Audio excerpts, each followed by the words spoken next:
And here comes Kerry Von Eric with the spotlight following him like he's auditioning for Grease 2, The Muscular Years.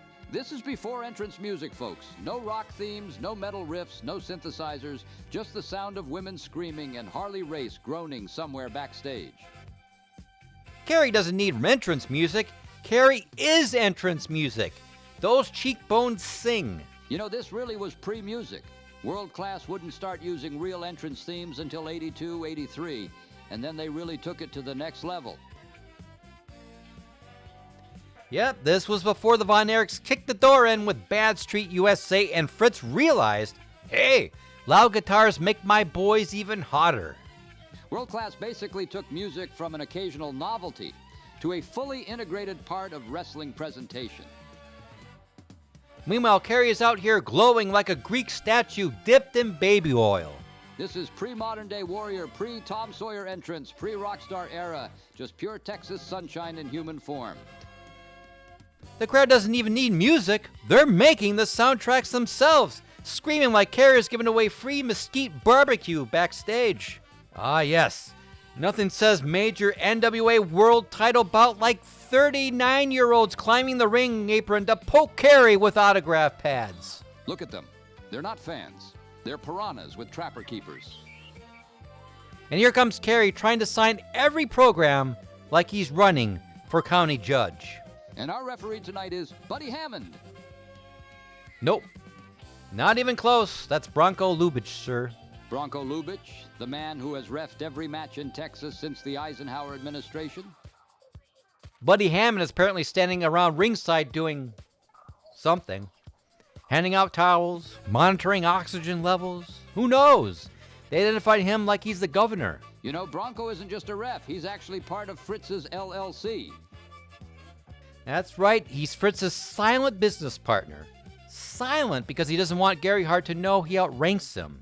And silent because Fritz told him if he talks, he'll kick his ass. Office politics in the Dallas territory are like Game of Thrones, except with more boots and more claw holds. Anyone interfering with the match in progress will be arrested and prosecuted. Thank you. Bill dropping that warning like he's a TSA agent at DFW Airport. I'm not even raising my voice. I'm sounding like someone who is telling you the cafeteria is closed. Please note, anyone who jumps the rail will be beaten by Harley Race, Gary Hart, and a sheriff's deputy named Glenn. Okay, so hold on.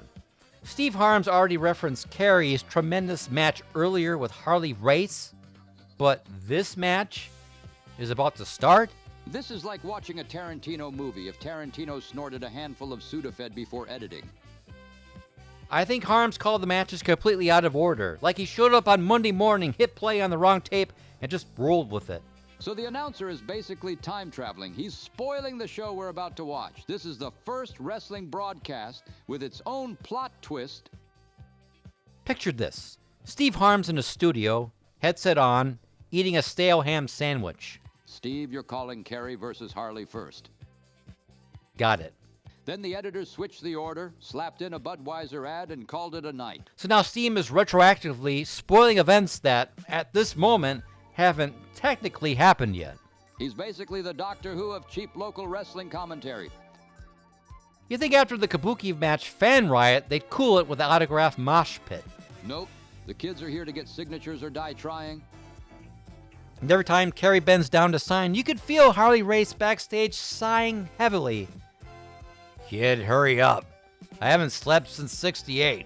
Kerry Von Erich shimmering on the spotlight like God personally installed a dinner switch just for him. I am announcing him as one of the most remarkable athletes in the United States, which is accurate, and also the understatement of the decade. Former junior world discus champion, All-American in high school, muscles sculpted by Zeus himself. And hair blown out by the angels. And here comes Harley Race, the man who looks like Santa Claus' unsuccessful chain-smoking younger brother. A 7-time world champion at this point, a living legend, the human equivalent of a gravel driveway. His robe says champion, but his posture says, my back's been hurting since Nixon resigned. So just to remind folks, Kerry already put Harley out with a sleeper at Will Rogers Coliseum in a non-title match. Harley taking the same approach he did with David back in '77. Give the Von Erich kid a taste of legitimacy. Get the territory hot, collect the check, leave before Fritz asks you to build a deck at the ranch. And all this is happening while the NWA World title is being passed around like a promotional frisbee. Let's recap the insanity. Tommy Rich wins the belt from Harley in April '81. Harley wins it back weeks later. Dusty Rhodes beats Harley in June. Flair beats Dusty in September. Flair loses the belt in a phantom match in the Dominican Republic. Then loses it again in a phantom match in Puerto Rico. Then wins it back. Then loses it to Harley in '83. Then wins it again at Starrcade.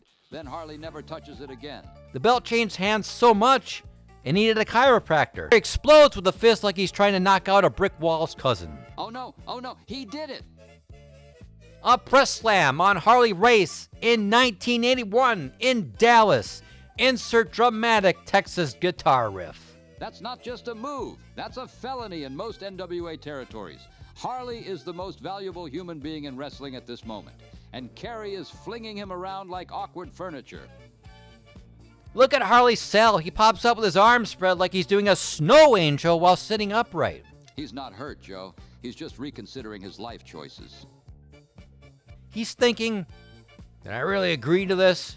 Did I really let a 20-year-old Adonis toss me like canned corn? This is Harley Race selling in a very specific way. The I am too old for this and also possibly concussed school of performance art. You gotta respect it. Harley is the Billy Bob Thornton of NWA champions. Gruff, unshaven, slightly menacing, but always committed to the performance. And Kerry is fresh, green, enthusiastic, like a Labrador puppy who just learned how to bench press a Buick.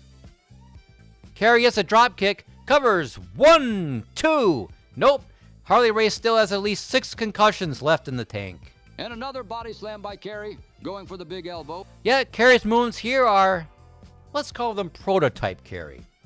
Clunky like a newborn giraffe wearing ankle weights. Commentary telling us no one has ever won the NWA World title at such a tender age. Right, except, Tommy Rich, 21 years old, world champion, and absolutely no idea how or why that happened.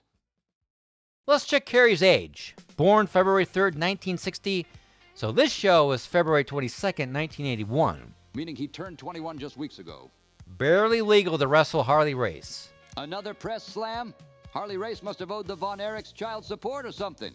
Now Kerry nearly tosses him midair, which is terrifying considering Harley is built like a tavern bouncer carved out of limestone. And Kerry misses yet another elbow. If he misses one more elbow drop, the match should legally end by mercy rule. Sleeper hold, Harley's flailing like he's trying to shake off a bee. And Harley Race uses the universal escape hatch. The NWA approved, kick him in the ding-ding. The man sells the sleeper, though. Collapses, staggers, reaches. Perfect psychology. This is why Harley Race was the champion. He made you believe he might lose to the local hero, even while absolutely refusing to. You can hear the fever pitch rumbling through Union Arena. They want Kerry to win so bad, the roof is sweating. The claw, Kerry applying the family heirloom. This is the Von Erich version of the bat signal. Oh boy. Kerry tosses Harley over the top rope. Illegal in Texas unless you're having a personal crisis.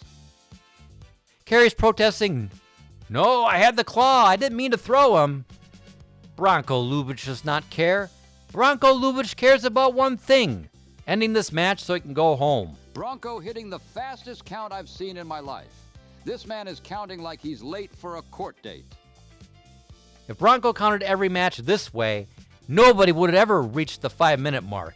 Nothing says big-time event like smacking your future world champion into sandbags. Those bags are holding down the rope that separates the wrestlers from the fans. Ah, Texas, where even safety equipment looks like farm supplies. Look at that suplex reversal. Kerry doesn't land on his feet, he just flops onto Harley like a brave, muscular pancake. Harley is juiced. He is bleeding like he's trying to get Kerry over by force. Harley Race was bumping for the entire NWA, the state of Texas, and the future of the business. Now that's commitment. Oh, Bronco Lubitsch gets bumped. He hates bumping more than he hates smiling. Kerry tries to revive Bronco and drags him by the shirt. Bronco's taking bumps he didn't sign up for. He didn't sign up for any bumps.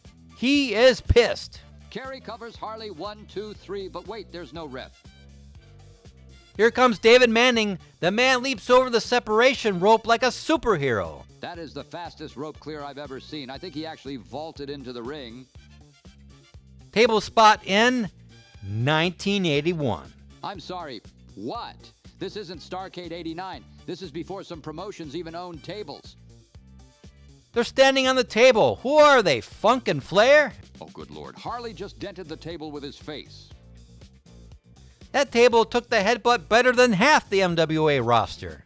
David Manning counting like he's trying to finish this match before his parking meter expires. Kerry's body is 3/4 in the ring. His foot is in the ring. His shadow is in the ring. But not enough for David Manning. Oh, it's a double count out. You could hear the air leave the building like someone unplugged the excitement.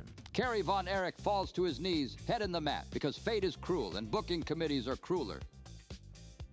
Harley Race escapes Dallas one more time with the NWA title. Bleeding, dazed, possibly concussed, but still champ. And here comes Fritz, looking like your dad who woke up from a nap and remembered he left the grill on. The ring announcer, in an act of pure delusion, declares Kerry Von Eric is the unofficial heavyweight champion of the world. Meaning absolutely nothing, signifying absolutely everything. Welcome back, folks, to World Class Championship Wrestling Star Wars, the only wrestling event where the fans take more bumps than the wrestlers. A match so wild, our ring announcer had to read the Miranda rights before the next contest. So for the final verdict of this match, for work rate, Harley Race works harder than oil rig. For Kerry star power, I give it blinding. For ref bumps, I give it many OSHA violations. For fan involvement, this is illegal, emotional, and adorable. For finish, well, this is NWA as hell. Overall, it's a beautiful, chaotic, almost moment for Kerry Von Eric.